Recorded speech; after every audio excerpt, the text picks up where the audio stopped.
sobre a blindagem do governador. Eu esqueci o seu nome, professora. Eu não anotei. A Lília, Então, Lília, sobre essa blindagem aí que está sendo veiculada, né, aí na imprensa, né, do Giuseppe Vecchi agora como o mordomo, né? É o mordomo do Marconi, né? Que desgraça. Bom, mas que é uma forma, evidentemente, de tentar mesmo tirar o Marconi da reta da crítica.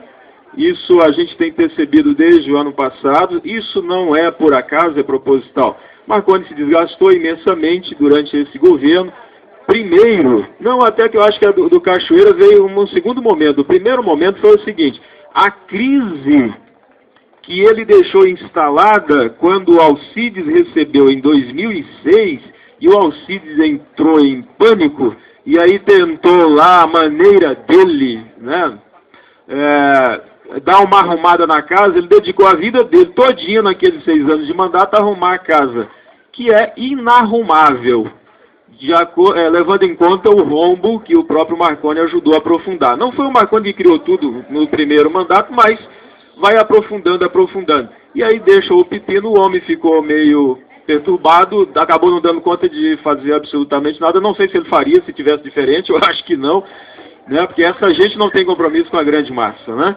Mas o fato é que essa crise foi criada pelo próprio Marconi, junto com Alcides, que era vice dele, depois virou governador, com apoio dele, depois aqui andaram divergindo, mas são do mesmo time, né? Fundamentalmente, a orientação lá e tudo.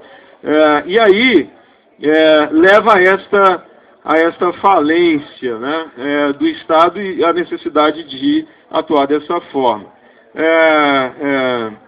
Então, acho que isso é uma coisa que, na verdade, acontece de um modo geral com os governos, e com esse aí não é diferente, e vai continuar acontecendo com muitos outros. Aí é que eu ressalto a questão, né, fundamental. Enquanto a gente estiver apostando nesse sistema alienado de poder e alienante, que distancia o governante ou o chamado representante do representado, quero dizer que não considero, do ponto de vista lógico, teórico, diretor de unidade não é representante do conjunto das 3 categorias, assim como o reitor também não é representante do conjunto das 3 categorias. Então, por isso mesmo é que tem razão a Josilene quando ela diz: não, nós temos e devemos exercer a nossa autonomia de nos organizar da maneira que nós podemos, e a nossa organização não começou agora, como já disse, isso já vem desde 1999, eu atuo nessas faculdades, no caso de Goianésia, desde 94, e desde lá que a gente vem nessa militância, nessa luta. O problema é que os problemas são permanentes, e aí há um estalo de dedo, as pessoas se reúnem. Obviamente você não vai ter 100% de adesão e de participação ativa nessa sociedade individualista e com todos os problemas que ela tem. Preciso compreender isso, para inclusive compreender um movimento como esse. Tá certo? Como todos os outros movimentos. Se fosse o sindicato, ficaria apenas uma diretoria formada por burocratas e que diria que estaria falando em nome da categoria. E isso a gente já sabe o que são esses burocratas dos sindicatos, né? Bom, a relação entre a UEG e o Estado, ela nunca se alterou. Fundamentalmente, desde que essas faculdades todas foram criadas, até hoje, que deram origem à UEG, ela nunca foi alterada.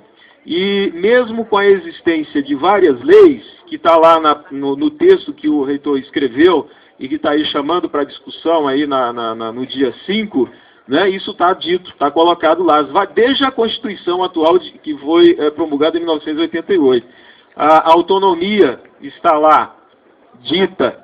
Aí, nesse país não, numa sociedade de classe, sempre há essa necessidade de enrolar e dizer que é preciso regulamentar. Nós temos centenas de regulamentos. Agora vai se criar mais um projeto de regulamentação da autonomia da UEG. Isso já está dito na Constituição Federal, na Constituição Estadual, na LDB Nacional, na LDB Estadual, que é a Lei Complementar número 26, que inclusive participei da elaboração do projeto em 96, 97, que foi aprovada no final de 98, por uma vingança do governo do PMDB contra o Marconi, que tinha sido eleito naquele momento. que a Terezinha Vieira pegou o nosso projeto e jogou no lixo. Aí quando o Íris perdeu a eleição, ela correu lá e mandou aprovar, porque sabia que a lei era boa do nosso ponto de vista, mas não do deles. E ela queria colocar isso como uma vingança. Foi assim que aconteceu. Eu acompanhei o processo todo. Estava no grupo de trabalho que tratou do ensino superior e colocou os princípios que orientavam a elaboração do plano de carreira. Esse plano de carreira que está aí. É só pegar a lei número 26 que está lá. Exatamente os princípios que fundamentam o plano de carreira. Entendeu? Então a relação continua dessa dependência enorme, e vou afirmar, não é a existência de mais um regulamento, de mais uma lei que vai garantir essa autonomia. Lei já tem pra caramba. O que vai garantir essa autonomia será a nossa capacidade de fazer valer essa autonomia no braço, na pernada, na luta, na briga. Tá certo? É isso que a gente está tentando fazer. Pode criar 1000 leis. Esse fetiche do legalismo, da lei, que tem que ter lei para tudo, isso é apenas uma forma de barrar o avanço da luta das classes subalternas. É só isso, para isso que serve a lei. Tá certo? Então não vai ser isso que vai garantir a autonomia. É a nossa força, a nossa disposição de fazer valer essa autonomia. Obrigado.